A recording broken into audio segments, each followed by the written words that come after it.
ఏదైనా చూడకూడదు దగ్గరగా చూసారా? మా కర్మ గాలి చూసాములేండి. Well, hello there. It's me, Aditya, and welcome to Aditya. And here's my review of the film Ustad Bhagat Singh, directed by cult captain Harish Shankar garu and starring Pavan Kalyan garu, Rashi Khanna garu, and Sri Leela garu in the lead roles. Yes, మీరు thumbnail చూసింది కరెక్టే. I was wrong. ఈ cinema బాగుండదు అనుకున్నాను. సినిమాకి వెళ్ళి చూసా, దరిద్రంగా ఉంది సినిమా.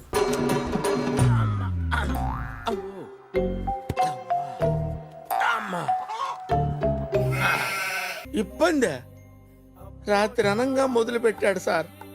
తెల్లవారిన దాకా ఒకటే మ్యూజిక్, ఇంత గ్యాప్ కూడా ఇవ్వలేదు సార్. తెలుసు సినిమా అస్సలు బాగుండదని తెలుసు, కొత్తగా ఏం జరిగింది అనుకునేదే అయింది. కానీ నేను ఎక్స్పెక్ట్ చేసిన దానికి అసహ్యం అసహ్యం అసహ్యం, హోల్ క్యూబ్ ఆఫ్ ది అసహ్యం అయ్యింది. So I was wrong. ఒక సినిమా చూసి ఇంత ఫ్రస్ట్రేట్ అయ్యి చాలా రోజులైంది, ఒక ర్యాంట్ వేసే చాలా రోజులైంది. Let's start the show. ఇది థియరీ రీమేక్ కాదన్నారు కదా, ఈ సినిమా స్టార్ట్ అవ్వడం పక్కా 100% థియరీ రీమేక్ గానే స్టార్ట్ అయింది. ఫస్ట్లీ స్టోరీ, ఈ సినిమా స్టోరీ ఏంటి? ఓకే థియరీ రీమేక్ కాదు కదా, స్టోరీ ఏంటంటే బొంగు, అక్కడ స్టోరీయే లేదు. Cinema it's 2 hours 34 minutes cinema అట, స్టోరీయే లేదు సినిమాలో, ఏమీ లేదు. వీడు నాకంటే వరుసగా ఉన్నాడేంట్రా. ఫస్ట్ నువ్వు చూపిస్తావు ఇలా వచ్చి, ఒక సీఎం అంటావు, ఒక సీఎం అవ్వాలనుకుంటే ఆపాలనుకుంటావు, నెక్స్ట్ ఇండియా పాకిస్తాన్ అంటావు, రిలీజియన్ వస్తుంది, పేట్రియాటిజం వస్తుంది, ఆర్మీ వస్తుంది, మళ్ళీ లవ్ స్టోరీ వస్తుంది, డిప్రెషన్ వస్తుంది, ర్యాండమ్ ఫ్యాన్ మూమెంట్లు వస్తూ ఉంటాయి. అవన్నీ బాగున్నాయంటే బొచ్చు, అక్కడేమి ఉండదు. స్టోరీ ఏంటి సినిమాలో అంటే ఏమీ లేదు, nothing. Story less, brain less, తల తోకలేని కుక్కరాడ్ అంటే ఉస్తాద్ భగత్ సింగ్. ఎలా తింటున్నారా దీన్ని? చచ్చిపోతారా మనుషులు ఇది తింటే? పెట్టుకున్నది ఒక పాయింట్, ఒక సీఎం నాపడం, అది 20 minutesలో అయిపోతుంది. సరే స్టోరీ అయిపోయింది. నెక్స్ట్ ఏముంది? ఫ్యాన్ మూమెంట్స్ ఏమన్నా ఉన్నాయి ఆ సినిమాలో అంటే ఫస్ట్ హాఫ్లో ఒక సీక్వెన్స్ ఉంటుంది డ్యాన్స్ మీద. It was so hard to SIT and watch that sequence. అసలు ఏంటది? తర్వాత సెకండ్ హాఫ్ కూడా ఇంకా ఉంటుంది. అది ఏంటి, డ్యాన్స్ చేయలేదని డ్యాన్స్ చేయిస్తారు, కాలర్ ఎత్తార సాంగ్ వస్తుంది, మధ్యలో రాశి ఖన్నా గారు వస్తారు, ఆవిడతో కొన్ని డైలాగులు ఉంటాయి, 2-3 జోకులు పేలినట్టే ఉంటాయి, కానీ అక్కడ వెనక మ్యూజిక్ సౌండ్ ఎఫెక్ట్లు వస్తూ ఉంటాయి. What the heck is going on? అసలు ఉస్తాద్ భగత్ సింగ్ అన్న పేరు ఎందుకు ఉంది పవన్ కళ్యాణ్ గారి మీద ఒక రీజనింగ్ ఇస్తారు.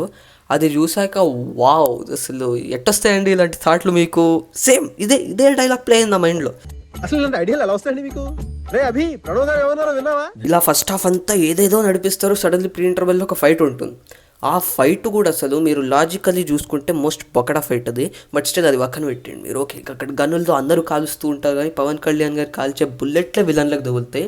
అది కూడా మీరు ఇగ్నోర్ చేస్తే ఒక సీన్ ఉంటుంది, స్టైలిష్గా ఇలా ఫుల్ గన్లు గాల్లోకి లేస్తే ఇలా పట్టుకుంటారు, పట్టుకునే గన్ను కూడా సరిగ్గా పట్టుకోరు, గన్ను పక్కకి తిరిగి ఉంటుంది, ఆ గన్ను కూడా పట్టుకోరు, ఈ నెళ్ళి కాలుస్తూ ఉంటారు. అది ఒక పెద్ద ఫైట్. ఇప్పుడు దాని తర్వాత వెంటనే ఇంకో ఫైట్ ఉంటుంది, ఒక హిందూయిజం రిలీజియన్ మీద ఒక ఫైట్ ఉంటుంది. అది కూడా అంతే చెప్తున్నా. ఫస్ట్ హాఫ్ మొత్తం ఏముంది అంటే ఇంట్రో ఒకటి ఉంటుంది, దాని తర్వాత కొన్ని రాత కామెడీ సీన్లు, ఒక సాంగ్, మళ్ళీ కామెడీ సీన్లు. అదేం పెద్ద జోక, పగలబడి నవ్వడానికి కారం లేని పచ్చలాగా, ఇది మన దృష్టిలో నథింగ్. అదే మధ్యలో విలన్ వస్తూ ఉంటారు, ఒక ఫైట్, ఇంకో ఫైట్, అయిపోయింది. That's it first half. Nothing, ఏముండదు ఫస్ట్ హాఫ్లో. పోనీ సెకండ్ హాఫ్లో ఇంకా ఫ్లాష్ బ్యాక్ ఏదో చూపిస్తారు కదా, ఆ ఫ్లాష్ బ్యాక్ ఏమన్నా బాగుంటుందేమో అనుకుంటే దానంత బొకడా ఫ్లాష్ బ్యాక్ ఇంకోటి ఉండదు. అక్కడ ఒక లవ్ స్టోరీ, శ్రీలీల గారితో ఒక లవ్ స్టోరీ ఉంటుంది. అదంతా ఎంత క్రింజ్ ఉంటుందంటే, ఆవిడ అసలు ఏం చేస్తున్నారు, ఆవిడ స్క్రిప్ట్ చదువుతున్నారా ప్రతి సినిమాకి, హూ ఇస్ ద హీరో, పెద్ద హీరోనా రవితేజ్ గారా, ఓకే, మళ్ళీ రవితేజ్ గారా, ఓకే, పవన్ కళ్యాణ్ గారా, ఓకే, బాలకృష్ణ గారా, ఓకే, ఇలా హీరోలు చేసుకో. స్క్రిప్ట్ ఏంటి, మహేష్ బాబు గారా, ఇంతే. ఆవిడ హీరోలు, పెద్ద హీరోలతో చేసుకుంటున్నారు, కానీ ఆవిడ సినిమాల స్క్రిప్ట్, ఆవిడ సినిమాలు, ఆవిడ క్యారెక్టర్, ఆవిడ యాక్టింగ్ మొత్తం బొకడాలానే ఉంటాయి. అసలు ఆ లవ్ స్టోరీ కూడా ఎంత స్టూపిడ్ మోస్ట్ స్టూపిడెస్ట్ షిట్ అది. ఒక టెర్రరిస్ట్ వస్తాడు, అక్కడ లోపలికి వెళ్తారు, ఈవిడ మెసేజ్ పెడతారు, అదేకి వెళ్ళి రేడియో స్టేషన్లో నేనే చేశాను, ఇదంతా నేనే హెల్ప్ చేశాను ఓపెన్గా చెప్తారు. అదే స్టూపిడిటీ. పిచ్చండి ఇది. టెర్రరిస్ట్ కాల్ చేసి నేను చంపేస్తా అంటే ఇంకో స్టూపిడిటీ. అని ఎవరికైనా చూపించండి రా, వదిలేయకండి రా బాబు అని అలాగా కూర్చోబెట్టి చెప్పండి రా. అరే హీరోయిన్ స్టూపిడ్, టెర్రరిస్టులు స్టూపిడ్, సినిమా చూసి నేను స్టూపిడే. కొన్ని సీన్లు ఉంటాయి అసలు లాజిక్ అంటారా, ఓకే సార్ లాజిక్ నీకు చెప్తారు చూడండి, మీకు మరీ ఇంత బేర్ మినిమం లాజిక్ కన్నా ఉండాలి. విలన్ ఏదైనా అసలు సీఎం అవ్వాలనుకుంటున్నారు, పొలిటీషియన్ అని చెప్తారు, కానీ ఆయన చుట్టుపక్కల చూస్తే ఒక్క సెక్యూరిటీ గార్డ్. పవన్ కళ్యాణ్ గారు 2 సార్లు ఆయన ఇంటికి వెళ్తారు, 2 సార్లు. ఒకసారి వెళ్ళి కొడుకు స్పాయిలర్స్. ఓకే, దీంట్లో మీరు స్పాయిలర్స్ కూడా అవుతుంటారంటే ఐమ్ సారీ, స్పాయిలర్స్. గొంతులో ఇలా పొడుస్తారు, ఒక్క సెక్యూరిటీ గార్డ్ ఉండడు. ఇంత చిన్న లాజిక్ ఎలా మిస్ అయ్యారు మీరు? ఒక్కడు అరే ఆ పొడిచింది ఏదో తీసి మళ్ళీ ఆ విలన్ కూడా అక్కడే చంపేస్తే అక్కడే అయిపోయింది అది దారుణము. ఇంత చిన్న లాజిక్ ఎలా మిస్ అయ్యారు మీరు? ఇంకా సినిమా ఎందుకు, ఒక్క సెక్యూరిటీ గార్డు ఒక్కళ్ళు కూడా ఉండరు, ఇలా వెళ్ళిపోతూ ఉంటారు, వార్నింగ్లు ఇచ్చుకుంటూ ఉంటారు, కొడుకుని చంపేస్తారు, ఒక్క సెక్యూరిటీ గార్డు ఉండడు. Coming back to the most beautiful atrocious love story. Pawan Kalyan గారి ఏజ్ 54, శ్రీలీల గారి age 24. 30 years difference, 3 decades. Hero హీరోయిన్కి మధ్యన 3 decades ఉన్నాయి గ్యాప్. ఇక్కడ వీళ్ళు చూపించే లవ్ స్టోరీ ఉంటుంది అసలు. తింటుంటే స్పూన్ పడిపోతే ఆయన గారి స్పూన్ తీసుకుని ఈవిడ నోట్లో పెట్టి, వాట్ బుల్షిట్ ఇస్ దట్. ఇప్పుడు కొంతమంది అనొచ్చు కూడా, bro it's commercial cinema man, నువ్వు కమర్షియల్ సినిమాలోంచి నువ్వేం ఎక్స్పెక్ట్ చేస్తావు, కమాన్ ఇట్స్ లవ్ స్టోరీ అంటే this is the most stupidest argument. ఈ మాట అన్నావంటే నీ అంత గొర్రె ఇంకోటి ఉండడు.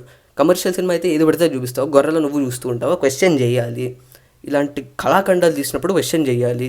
ఈ సినిమాలో స్టోరీ లేదు, కామెడీ బాగాలేదు, ఫ్యాన్ సర్వీస్ అంటే వాళ్ళు దాని గురించి కూడా తర్వాత మాట్లాడదాం. కానీ లవ్ స్టోరీ లేదు, సబ్స్టెన్స్ లేదు, ఏమీ లేదు, అసలు ఏమీ లేదు ఈ సినిమాలో. ఎందుకు తీశారు ఈ సినిమా? అసలు దీన్ని నేను సినిమా అని కూడా కేటగరైజ్ ఎందుకు చేయాలి? దీంట్లో ఏముంది? లవ్ స్టోరీ బాగుందా? లేదు. స్క్రీన్ ప్లే ఏమన్నా కొత్తగా ఉందా? లేదు. మోస్ట్ ఇది చెప్తున్నా, ఇది కూడా 3 decades బ్యాక్ రావాల్సిన సినిమా ఇప్పుడు వచ్చింది అంతే. దీన్ని చెత్త సినిమా అంటేనే ఒక సినిమా కింద కన్సిడర్ చేస్తాను నేను, లేకపోతే లేదు ఇది రాత. ఏమన్నా వర్కౌట్ అయిందా సినిమాలో? నీకు ఏమన్నా నథింగ్. నాకు ఏం నచ్చలే. మ్యూజిక్ తమన్ గారిది బాగుంది, ఆ ఒక్క ట్రైలర్లో చూపించిన బీజిఎం బాగుంది, మిగతా మ్యూజిక్లో చాలా డీసెంటే ఉన్నాయి. But I would not blame him. ఆయనకు టైం ఇచ్చుంటే ఈ సినిమాకి ఫస్ట్ నుంచి ఆయనే బీజిఎం అయి ఉంటే ఇంకా చాలా బాగుండేది బీజిఎం. ఈ సినిమా 6 years నుంచి తీశారు. ఆయనకు పాపం 6 days అన్న టైం ఇచ్చారు, లేదు నాకు తెలియదు. అప్పుడే ఒక మ్యూజిక్ బాగుంది, మిగతా దాన్ని టైం ఇచ్చుంటే ఇంకా చాలా బాగుండేవి, ఆ నమ్మకం నాకుంది. బట్ మ్యూజిక్ ఒక్కటే బాగుంది, సినిమాటోగ్రఫీ ఓకే, సినిమా విజువల్స్ బాగున్నాయి, చాలా రిచ్గా కనిపిస్తుంది సినిమా. పవన్ కళ్యాణ్ గారు యాక్టింగ్ బాగుంది, ఆయన బాగున్నారు, ఆయన యాక్టింగ్ బాగుంది అంతే. ఇఫ్ యూఆర్ PSPK ఫ్యాన్ మీకు ఎలివేషన్స్ నచ్చచ్చు, ఆయన చాలా బాగా చేశారు సినిమాలో అంతే. ఆ మనిషి అక్కడ బాగున్నారు అంతే. చుట్టూ పెంట ఉండి మధ్యలో ఆయన బాగున్నారు అంతే. పెంటలో ఆయన ఉన్నారు, అర్జెంట్లీ దాని నుంచి బయటకు వచ్చేసి సురేందర్ రెడ్డి గారితో సినిమా అన్న బాగుండాలి. This movie was just very bad. ఈ రెండు పక్కన పెట్టిండు. సినిమాలో స్టోరీయే లేదు.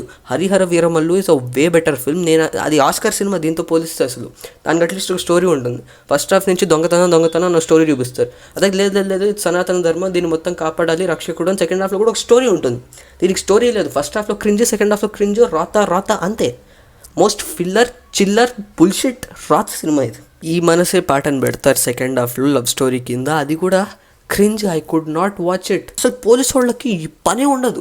శ్రీలీల గారు వచ్చి నాకు వాటర్ బాగాలేదు, ఎలక్ట్రిసిటీ, పోలీస్ స్టేషన్లో దీనికి మించి అసలు పనిలో ఉండదు ఎవరికి. అసలు సిటీలో ఏమీ జరగట్లేదు. మధ్యలో చమక్ చంద్ర గారు సీన్ చెప్తే అది పేట్రియాటిజం ఉంటుంది. ఇదే రోజు దురంధర్ 2 అని ఇంకొక సినిమా చూశాను. అది అసలు ఈ 2 సినిమాలు నేను నిన్న చూశాను, రివ్యూలు ఇవాళ పెడుతున్నాను అంతేగాని. Patriotism, cheap form of patriotism అంటే ఒకళ్ళు కూర్చొని హే నేను భారత్ మాతాకి జై అన్ను, ఓకే ఇండియా అది అని చమక్ చంద్ర గారు సీన్ పెడితే హీరో వెళ్ళి ఎస్ బ్రో కమాన్ భారత్ మాత అని వెళ్ళి అక్కడ చంపరు కానీ కొడతారు.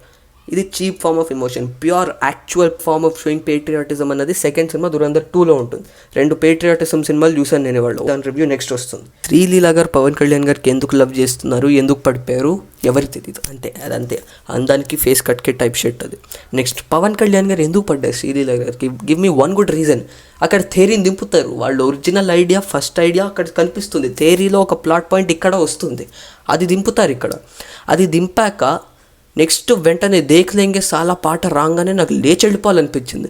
సినిమా చూస్తుందో నేను ఆ పాయింట్కి ఇంకా లేచి వెళ్ళిపోదాం అనుకున్నా, వెళ్ళిపోయేవాడిని కూడా, బట్ వెళ్ళలేదు. దానికి ఒక రీజన్ ఉంది, అది ఇట్స్ ఫైన్, అది ఇర్రెలెవెంట్. కానీ coming back to the movie, ఎందుకు వై పవన్ కళ్యాణ్ గారికి లవ్ ఎందుకు వచ్చింది? పాపం ఏడుస్తుంది, ఫ్రెండ్కి ఇలా అయిపోయింది, ఓకే ఐల్ గో లవర్, ఇదో లవ్ స్టోరీ. ఎందుకో మీరు పడిపోయారు? ఒక్క రీజన్, ప్రాపర్ రీజన్ ఇవ్వండి. ఈవిడే కాదండి, ఇండియాలో విమెన్కి ఇలా చాలా జరిగాయి. అలా అయితే ఫ్రెండ్స్, ఆ ఫ్రెండ్స్ ఎంతమంది ఉంటారు మీరే ఆలోచించండి. మరి ఇక్కడ లవ్ ఎందుకు పుట్టింది? Why? What is the reason?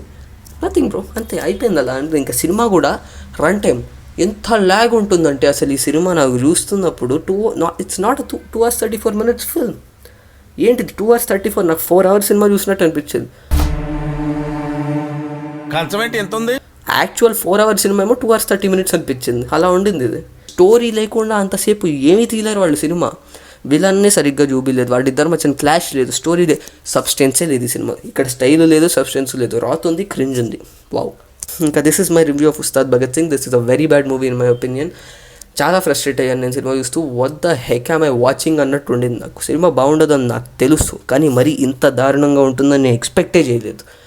Atrocious అంతే, ఇంకంతే, ఇది వదిలేద్దాం ఇంకా ఈ సినిమాని. ఇంత ఫ్రస్ట్రేట్ నేను నాకు చాలా రోజులు అయిపోయింది అంతే. దురంధర్ రివ్యూ కూడా నెక్స్ట్ వెంటనే ఇదే షూట్ చేయబోతున్నాను నేను. Bye, subscribe.